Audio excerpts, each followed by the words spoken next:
making this video because I need to make a correction to the pre-class series number 3, neck bushing and expander mandrel sizes.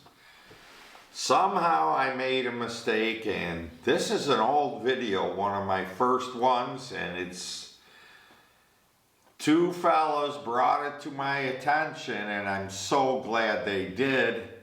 In there, when we were talking about the expander mandrel, I said to subtract 1/1000th of an inch for the spring back, when I meant to say add 1/1000th of an inch for the spring back, and I did the math all wrong on the whiteboard that I was showing.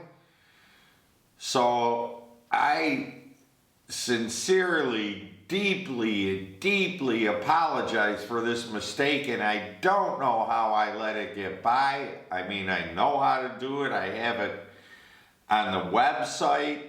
The instructions are right. I don't know how I filmed it wrong and made that mistake, but I apologize, and I'm going to re-show that part because I can't just delete the video from YouTube because that's going to screw up my whole algorithm and everything.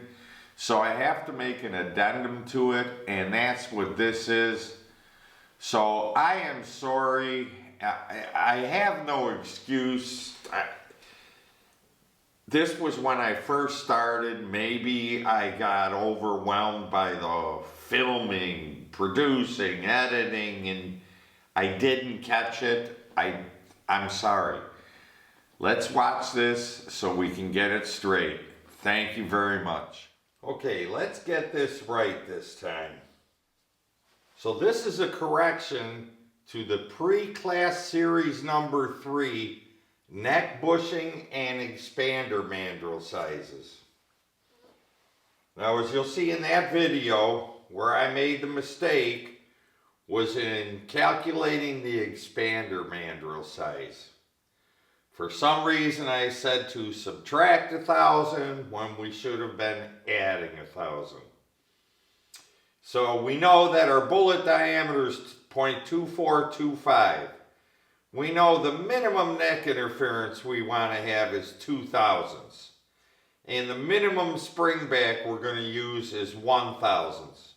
Now, as I said throughout that video and other videos, your numbers may be different depending on your brass, the make of it, the chemical make of it, the metallurgy, all that stuff. But this is just to show how the basic figuring of it will go. We know our bullet diameter is 0.2425. That's our start. Now we want to have a minimum neck interference of 0.02. Now that's for me because I shoot on a bench with a front rest and a rear rest, a bolt action rifle. There is no semi-automatic rattling around or magazine for those bullets. So I use a minimum neck interference of 0.02.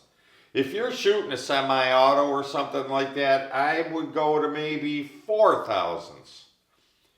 0.005 at the most. You don't want to go any more than that.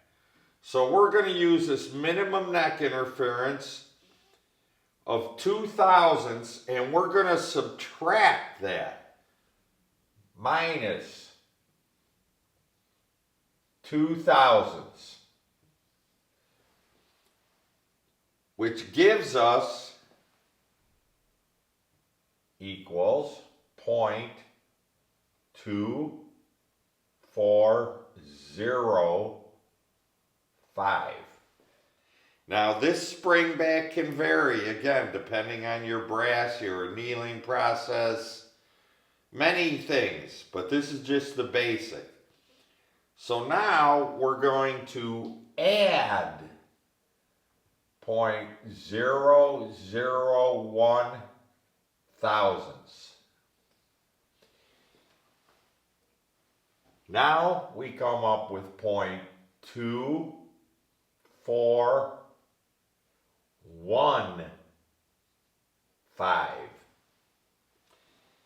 This is the correct answer.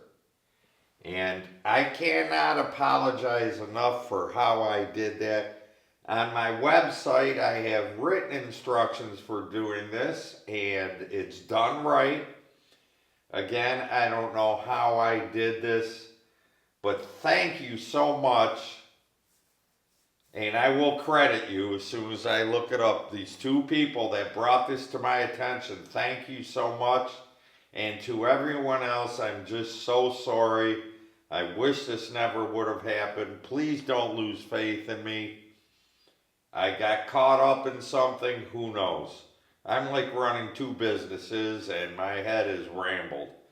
And I try to get these videos out as soon as possible. Maybe that's the problem. Maybe I'm shoving them out too fast and I need to slow down. So I'm going to look into all this. And please don't lose faith in me. Here's the correct way of doing it. So we should be good now. Thank you.